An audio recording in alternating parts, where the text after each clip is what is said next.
Actually आपल्याला पाण्याची level खूप कमी झालेली आहे आणि त्या पाण्याची लेवल कमी झाल्यामुळे आपला पंप सतत चालू राहतो ऑटो असल्यामुळे आणि त्यामुळे आपल्या मागच्या महिन्याचं जे बिल आलं ते 9,000च्या वर बिल आलेलं आहे एका महिन्याचं. तर आता त्यासाठी आपण त्या पंपवाल्याला बोलवलं सबमर्सिबलवाल्याने. त्याने पूर्ण ते सबमर्सिबल खाली काढलं. त्याने आधीच कबूल केलं होतं मी सगळं ओपन करतो, 2,000 रुपये कमीत कमी खर्च येईल.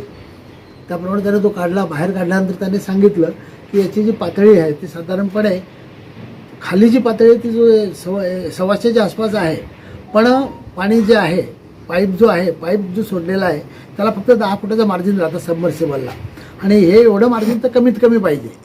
त्यापेक्षा आपल्याला जास्त पाईप वाढवता येणार नाही, त्यामुळे पाईप वाढवण्याची शक्यता नाही. आता फक्त प्रॉब्लेम हाच आहे, लेव्हल कमी होतं त्यामुळे तुम्हाला ऑटो बंद करून मध्ये येऊन पाणी चेक करायचं आणि त्याप्रमाणे मोटर सुरू करायची, तर तुमचं लाईट बिल कंट्रोलमध्ये राहील आणि पाणी पण मिळेल.